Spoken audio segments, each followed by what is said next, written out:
대한민국에서 사업을 하려면 여러 법 규정을 지키면서 개인 사업이든 법인 사업이든 합법적으로 국가에 신고를 해야 됩니다. 그런데 법인 기업은 개인 기업보다 훨씬 복잡한 서류 준비 과정을 거쳐서 신고를 하고 있잖아요. 네, 맞습니다. 우리가 자본주의국가에서 회사를 운영한다라고 하는 것은 회사와 주주와 임원으로 구성됩니다. 그래서 이게 삼위일체가 돼서 이 삼위일체는 권리와 의무와 책임이 따르게 됩니다. 대부분의 대표님들은 권리만 추구하려고 하지 의무와 책임에 대해서는 도외시하는 상황들이 되게 많습니다. 그런데 우리나라에서 회사를 설립해서 회사가 정리될 때까지 적용받는 것은 약 한 36가지의 법의 적용을 받는다라고 합니다. 그러니까 법무사님들한테 맡기신 대표님들이라면 그렇겠지만 이제 본인이 직접 힘들게 서류 작성을 해서 서류를 설립해 본 대표님들이라면 알 수 있지 않을까요? 네, 맞습니다. 그 권리와 의무를 어떤 것들을 해야 되는 것에 대해서 인지를 하고 계시다 보니까 규정을 맞춰서 모든 행위를 하려고 합니다. 즉 모든 행위를 하려고 할 때에 합법적인 것을 되게 많이 요구를 하십니다. 그런데 그런 과정을 모르시고 너무 쉽게 법인을 설립하신 분들은 뭔가 피합법적인 것에 대해서 개념을 모르시고 저희들한테 이런 부분들을 요구하는 케이스도 많이 있습니다. 네네. 우리 대표님들 회사를 운영을 하시면서 권리를 주장하기에 앞서 책임과 의무를 다 해야 될 텐데요. 매년 열심히 일을 하는데도 회사에 돈이 없다는 말씀을 많이 하시더라고요. 네, 맞아요. 네. 네. 어디로 갔을까요, 그 돈이? 글쎄요. 네. 정말 대표님들이 자리에 앉아서 결제 도장 찍는 것도 중요하겠으나 요즘 현장에 가서 보면 대부분의 대표님들이 현장에서까지 전부 다 일을 하십니다. 정말 열심히 일을 하시죠. 그런데 결산을 하다 보면 돈이 없대요. 그래서 재무제표를 보면은 가짜라고 하는 단어가 나옵니다. 가짜. 이 가짜는 허수인 거죠. 즉 가지급금, 가수금, 가공 매출, 가공 매입. 예. 이런 부분들이 있습니다. 이 가짜에 대해서 대표님들이 컨트롤을 하지 못하다 보니까 내가 생각하지도 못했던 세금들이 많이 발생할 수 있는 가능성이 크다라는 거죠. 그래서 내 회사의 자금의 흐름을 모른다는 얘기입니다. 그러니까 아무래도 이제 기장세무사님들한테 맡기고 있으니 잘 모르실 수도 있을 것 같기는 해요. 네네. 제가 보는 관점에서는 대표님이 가지급금에 대한 개념을 모르다 보니 기장 쪽에서 말하는 내용이 뭔가, 어떤 리스크가 나한테 존재하고 있는가, 이런 부분을 모르다 보니까 무심코 넘어가다 보니 이게 이렇게 쌓여지지 않았는가라고 생각이 듭니다. 가지급금에 발생되는 문제점에 대해서는 대표님 입장에서의 6가지의 문제점과 법인에서의 문제점 7가지의 문제점을 가지고 있습니다. 그래서 단순하게 생각했던 것들이 우리 회사의 대표님 자신과 대표님 우리 회사의 17가지의 문제점을 야기시키고 있습니다. 큰 리스크가 될 수가 있겠네요. 네, 맞습니다. 네네. 그럼 그 6가지 먼저 설명 좀 부탁드릴까요? 먼저 이제 그 대표님 입장에서의 그 가지급금과 회사의 관계는 회사 입장에서는 채권자가 되는 거고요. 대표님 입장에서는 채무자가 되는 겁니다. 이해가 되십니까? 라고 물어보면 이해를 못 하시죠. 왜? 이건 내 회사인데. 내가 왜 채무자가 돼야 돼? 라고 말씀을 하십니다. 그러나 법인은 독립된 인격체이기 때문에 법인의 회사, 내가 주주로서 주주권을 발생을 하고 배당권을 가질 수는 있습니다만은 이 회사는 대표님의 회사가 아닙니다. 별개의 것입니다. 대표님 입장에서는 가지급금이 발생이 되게 되면 매년 연말이 되게 되면 결산 시점에 가지급금에 대한 인정이자를 회사에 납입을 해야 됩니다. 물론 문제점은 4.6%라 현재 시점으로 보면 4.6%라는 이자율이 높은 편이죠. 그렇죠? 근데 만약에 떨어뜨릴 수 있는 방법이 있다면 어떠실 것 같으세요? 그러면 당연히 그렇게 해야겠죠. 네. 그런 방법을 고민을 하셔야 됩니다. 네. 두 번째로는 조금 전에 말씀드린 것처럼 대표님이 바쁘셔가지고 또는 자금이 없어서 인정이자를 못 내게 되면 어떻게 되느냐. 그렇게 되면 상여로 처리가 됩니다. 네네, 상여로요. 물론 두 가지 방법이 있어요. 기장 쪽에서는 안 내셨기 때문에 가지급금의 원금에다가 플러스 시켜서 복리로 움직이게 됩니다. 그렇지 않고 한 해 한 해를 정리하기 위해서 상여로 처리를 해버립니다. 네, 그래서 저희들이 나중에 대표님들을 만나서 급여에 대한 시뮬레이션을 하기 위해서 근로소득 원천 진술서를 보다 보면 거기에 인정상여라고 하는 것이 나와요. 그래서 대표님 인정상여가 있으시네요 라고 말을 하게 되면 화를 내세요. 내가 무슨 상여를 가져갔냐고. 근데 인정상여의 개념이 가지급에 대한 인정이자가 대표님의 급여에 합산이 돼서 종합소득세가 올라가게 됩니다. 세 번째로는 만약에 대표님이 이걸 안 냈게 되면은 대표님이 청산 시점에 대표님이 한꺼번에 소득세가 처리가 돼서 건보료까지 올라가게 됩니다. 정리하지 않으면 결국 대표님의 종합소득세와 건보료가 상승하게 되는 결과치를 가져옵니다. 또 대표님이 만약에 네 번째로 본다라면 유고시에는 어떻게 되느냐? 유고시에는 대표님이 상상하지 못했던 우리 사랑스러운 가족들에게, 우리 사모님이나 우리 자녀들에게 상속세로 부과되게 됩니다. 그래서 부담이 되는 거죠. 네네. 그러니까 눈에 보이지 않는 돈에 대해서 남아있는 가족들이 세금을 더 내야 되는 어처구니 없는 상황이 발생하기도 됩니다. 또한 이런 금액이 정리되지 않고 숨겨 놓는다든가 너무 많아지게 되면 세무조사 대상이 되기도 합니다. 그래서 대표님은 마지막으로 배임과 횡령죄가 되는 거죠. 네, 이런 6가지의 대표님에 대한 리스크가 존재하고 있습니다. 이제 6가지 그 대표님의 입장에서 발생된 리스크에 대해서 말씀을 해주셨는데, 그렇다면 이제 반대로 법인의 입장에서는 어떤 문제점이 발생이 되는 걸까요? 네네. 법인에서는 법인세가 증가가 됩니다. 네. 즉 법인세라고 하는 것은 두 가지 구조를 가지고 있어요. 법인이라고 하는 것은 결국 매출을 올려서 그 매출에 대한 금액에 대한 법인세를 내야 되는데, 두 번째 자본의 운용에 의해서 이익이 발생이 되게 되면 이 또한 법인세 플러스가 돼서 법인세가 증가가 됩니다. 그런데 가지급금에 대한 인정이자를 대표님이 내셔야 된다고 했었잖아요. 4.6%를. 이 4.6%에 대한 이자가 플러스 돼서 법인세를 증가하게 됩니다. 네. 그 다음에 이제 두 번째로 법인에서 보면은 지급이자 송금 불산입니다. 이거 무슨 얘기냐면 대표님들이 회사를 운영할 때에 내 돈으로만 운영을 하는 게 아니라 소위 말하는 대출을 받게 되시죠. 부채를 형성하게 됩니다. 물론 이것도 여러 가지 대표님의 성향들이 있는데 부채를 일으켜서, 그러니까 중요한 것은 뭐냐면 사업을 한다라고 하는 것은 재산을 증가시키는 게 아니라 자산을 증가시켜야 됩니다. 그 다음에 네 번째로는 뭐냐면 법인 입장에서는 채권이지 않습니까? 아까 제가 처음에 말씀드렸던 법인과 대표님 사이에는 채권자와 채무자가 발생이 된다 했는데 법인 입장에서는 이것은 채권입니다. 채권인데 이 채권은 만약에 부실하시게 되면은 대손 처리가 가능합니다. 대손 처리 들어보셨잖아요. 대손 처리가 가능합니다. 그런데 매출 채권에 대해서 대손 처리가 가능하게끔 최근에 상법이 조금 완화가 됐습니다. 예전에는 되게 복잡했는데 완화가 돼서 부가세를 환급받으면서 대손 처리를 할 수가 있는데, 똑같은 채권인데 가지급금은 대손 처리가 영원히 불가능합니다. 그 다음에 금융기관에서는 악성 채권으로 보는 경향이 많습니다. 자, 이 말은 무슨 말이냐면 은행에서 대출을 해주는 이유가 뭘까요? 갚을 능력이 되니까 해주는 거 아닐까요? 네, 맞습니다. 네.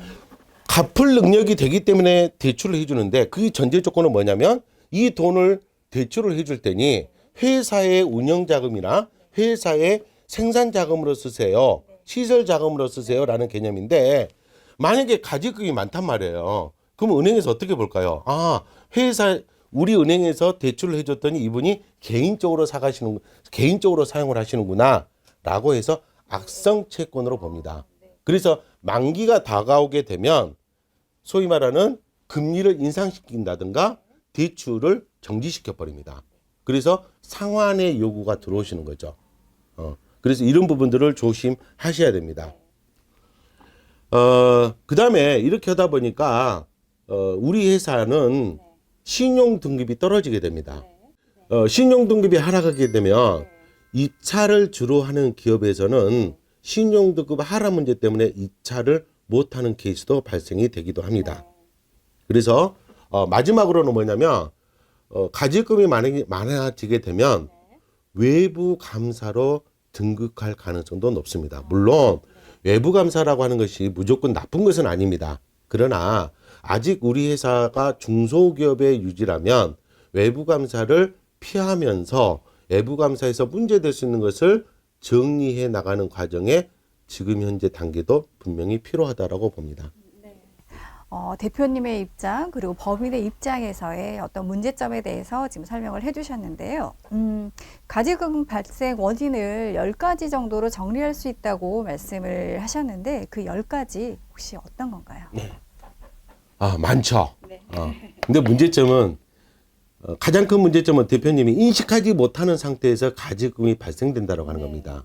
그런데 대표님들이 인식할 수 있는 것 몇 가지만 제가 10가지를 간단하게 정리를 좀 해보겠습니다. 첫 번째로는 거래 가능상으로 가지금이 발생되는 경우가 많습니다. 대표님이 거래처를 보면 갑의 입장에서 거래를 하는 것도 있지만 을의 입장에서 거래를 하는 것도 있다 보니까 관행상 세금 계산서를 미발행한다든가 또는 증빙 자료를 구할 수 없을 때, 증빙 자료를 만들어낼 수 없을 때 가지금이 발생이 됩니다. 두 번째로는 많이 아실 거예요. 영업 목적상 리베이트라고 하는 거 많이 들어보셨잖아요. 네네. 리베이트라고 하는 구조 때문에 그렇습니다. 영업 목적상 증빙 없이 유출되는 거죠. 자금이. 또는 업계약서를 쓴다 그러잖아요. 이런 케이스에서도 많이 발생이 됩니다. 그런데 이것은 더 큰 문제점이 뭐냐면 주는 사람이나 받는 사람이나 이것을 노출을 시킬 수가 없습니다. 그렇잖아요. 그래서 세무조사 대상이 되면 이것은 무조건 형사처벌까지 가게 되는 리스크를 가지고 있습니다. 세 번째로는 회계처리상입니다. 즉 회계처리상이라고 하는 것은 두 가지 요소가 있는데요. 대표님이 처리하고 있는 것은 회계처리상입니다. 눈 감고 아웅할 수도 있는 거죠. 근데 중요한 것은 세무적인 처리상에서 세무처리상에 있어서 가지금이 발생이 됩니다. 또 요즘 현장에 보면 인력이 너무나 부족합니다. 그래서 외국인들을 많이 쓰죠. 네, 외국인들이 미비자 외국인이라든가 불법 체류자들 많지 않습니까?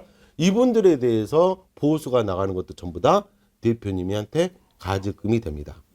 자, 이건 여기서 끝나는 문제가 아니라 나중에 퇴직금 문제까지 연결이 됩니다. 네. 그러니까 대표님들이 우리 근로자를 고용할 때는 갑의 입장인데 근로자가 나가게 되면 우리 입장이 돼버려요. 그렇지 않습니까? 이것 또한 대표님이 억울하지 않습니까? 그래서 방어할 수 있는 방법이 있다면 어떠실 것 같으세요? 당연히 그 방법을 활용을 해야겠죠. 네, 이것도 전문가하고 상의를 하셔야 되는 부분입니다. 네. 그다음 네 번째로는 대표님들이 회사 돈을 개인 사업자처럼 내 돈처럼 써버리는 경우죠. 요즘에는 많이 없어졌습니다만은 대표님들이 법인 돈을 가지고 부동산을 투자한다든가 또는 M&A 자금으로 사용을 한다든가 이런 경우가 너무 많습니다. 이제 뭐 개인 사업자 마인드나 주변 다른 대표님의 제안에 혹했다가 아까 말씀하셨던 것처럼 배임이나 횡령죄가 적용될 수 있으니 좀 조심을 하셔야 될 것 같네요. 네, 맞습니다. 그래서 제가 처음에 말씀드렸던 이 법인의 대표는 36가지 이상의 법의 적용을 받기 때문에 회사는 내 회사이지만 내 회사가 아닌 것이 또 내 회사입니다.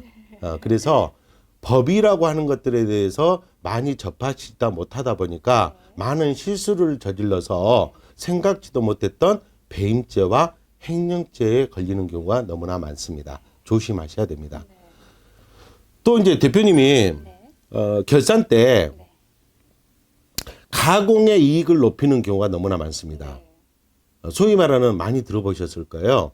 영업이익을 높이고자 하는 경우가 너무나 많습니다. 그러니까 비용을 털지 않고 가공의 영업이익을 높이는 경우가 많습니다. 그 이유는 뭐냐면 부채 비율 때문에 그렇습니다. 네네. 그러면 이중적으로 손해거든요. 그런데 만약에 영업이익을 높이면서 비용 처리를 해서 법인세를 더 내는 게 아니라 법인세는 똑같이 내면서 결과로서는 우리 회사의 재무 구조를 좋게 만들 수 있는 방법이 또 있습니다. 이것도 물론 전문가하고 상의를 하셔야 됩니다.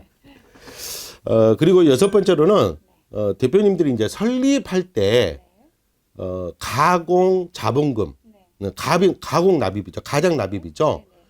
소위 말하는 법인을 설립할 때 잔고증명서가 필요하게 되는데 어디에서 가공 자금을 넣어 가지고 가장 납입을 하시게 됩니다. 그리고 설립을 할 때에 잔고증명서의 서류를 만들고 곧바로 그 자금을 빼서 갚는 거죠. 그러다 보니까 실은 이 회사는 설립은 됐는데 돈이 하나도 없는 회사가, 즉 깡통으로 시작되는 회사가 많습니다. 근데 깡통이 아니에요. 그 자금은 대표님이 개인적으로 가져갔다 생각해서 가지급금이 쌓여있는 상태에서 시작하는 회사가 또 많이 발생하게 됩니다. 마지막으로는 뭐냐면 아주 좀 조그만 트랙인데요. 소위 말하는 보수를 많이 주게 되면 4대 보험료가 많이 나오잖아요. 네, 그래서 4대 보험료를 절감하기 위해서 보수를 50%만 신고하는 케이스가 많습니다. 근데 주는 것은 100%잖아요. 그래서 나머지 50%가 또 대표님의 가지고는 쌓이는 케이스도 많습니다. 완전 이건 소탐대실이네요. 네네, 맞습니다. 여덟 번째로는 특수관계자 간의 거래입니다. 물론 이 특수관계자라고 하는 것은 상법상에 전부 다 규정이 되어 있습니다만은 상증법상하고 법인세법하고 다 다릅니다. 굉장히 복잡합니다. 그런데 일반적으로 대표님들이 알기 쉽게 생각해야 될 것은 특수관계자라고 하는 것은 경제적 실질을 공유하고 있는 사람들을 말합니다. 즉 대표님의 사모님이라든가 대표님의 자녀, 친척들이라고 볼 수 있습니다. 그러면 대표님이 하나의 기업을 운영하고 계시는 대표님도 계시겠지만 2개, 3개를 운영하고 계시는 대표님들도 많습니다. 그래서 이 대표님들이 본인 명의로 또 하나의 회사를 소유할 수도 있습니다만은 가족들에게 분산시켜 놓고 있는 거죠. 그런데 이 가족 기업과의 매출 거래가 이루어집니다. 매출 거래가 이루어지게 되면 이게 어떻게 잡히냐면은 외상 매출금이라든가 미수금으로 잡히게 됩니다. 그런데 이 또한 세무조사가 나오게 되면 이것은 미수금이라든가 외상 매출금이 아니라 경제적 실질을 봐서 이것은 가지급금으로 세무당국에서는 처리해 보이는 케이스가 되게 많습니다. 또 9번째로는 뭐냐면 자녀 회사에서 자금이 필요했을 때 돈을 줄 수가 없으니 대표님 회사의 법인의 통장을 가지고 질권을 형성해서 특수관계자에게 대출을 해주는 경우도 있습니다. 이 또한 그에 대한 이자도 전부 다 대표님의 가지금으로 처리가 되는 거고요. 마지막으로는 뭐냐면 대표님들이 법을 잘 관가하시다 보니까 발생되는 케이스입니다. 자금의 이동 과정 속에서 상법 절차를 무시하시다 보니까 상법 절차를 무시하는 것이 아니라 모르시기 때문에 위반하는 케이스죠. 대부분 많이 들어보셨던 배당이라든가 자사주 매입이라든가 이런 과정 속에서 상법상의 절차를 무시한다든가 상법상의 절차를 잘못 운영을 해서 결국 이게 부인되는 케이스가 다수로 요즘에 발생되고 있습니다. 법인은 아까 말씀하셨던 것처럼 설립을 할 때도 복잡한 과정을 통해서 설립이 되듯이 회사를 정리할 때도 쉽지 않은 걸로 알고 있는데요. 회사에 잠재되어 있는 세금을 정리를 하지 않으면 추후에 꼭 소명자료 요청과 세금이 부과가 되더라고요. 그래서 가지급금을 정리를 하려면 물론 전문가의 도움이 필요하겠지만 우리 대표님들이 먼저 주의사항이 좀 필요하실 것 같은데요. 네네. 어떤 것들이 있을까요? 이건 대표님들이 더 잘하십니다. 그런데 제가 보기에는 편법인 거죠. 네. 최근에 뉴스를 보면 고액 체납자에 대한 내용들이 많이 나옵니다. 그렇잖아요. 근데 이 고액 체납자들의 62%가 중소기업을 운영하시다가 크로스 시킨 대표님들이 많다라는 사실입니다. 이게 무슨 얘기냐면 회사에 어떤 문제점을 발생을 했을 때에 이걸 전부 다 해결을 하고 즉 특히 세금 문제를 해결하고 회사를 정리하셔야 되는데 아주 단순하게 정리해버리면 되지 나 떠나면 되지 라고 생각을 하고 하십니다. 그래서 회사를 매각을 해서 그 매각 대금을 부동산 투자라든가 또는 주식 투자라든가 다 써버리시는 거죠. 그런데 실질적인 여기에 대한 소명자료 요청은 대표님이 회사를 정리하시고 3년 내지 5년이 되면 소명자료 요청이 나옵니다. 문제점은 자료가 없잖아요. 다 없애버렸잖아요. 당하게 되는 겁니다. 그래서 대부분의 대표님들이 그런 생각을 하지 마시고요. 요즘에는 전부 다 우리나라가 IT 강국이지 않습니까? 그래서 전부 다 전산화가 되어 있습니다. 시점이 늦어지는 것뿐입니다. 그래서 대표님들이 회사를 정리할 때에도 복잡한 과정이 필요하다라고 말씀드렸듯이 그 복잡한 과정 속에서 나중에 알지 못하는 세금이 발생이 된다라면 낭패인 거죠. 그래서 이런 것들을 먼저 준비할 필요가 있지 않겠느냐라는 생각이 듭니다. 우리 많은 대표님들이 열정을 가지고 매출도 올리면서 열심히 회사를 운영을 했는데 연말에 보니 남는 게 없다거나 아니면 모르는 빚이 생겼다라는 말씀을 많이 하시는데요. 오늘 가지급금 이야기를 통해서 적어도 다시는 가지급금이 발생하지 않도록 그리고 이 가지급금을 해결하기 위해서는 전문가의 도움이 꼭 필요하다는 거를 잘 기억하셨으면 좋겠습니다. 오늘 영상 마무리하겠습니다. 도움 말씀 감사합니다. 네, 감사합니다.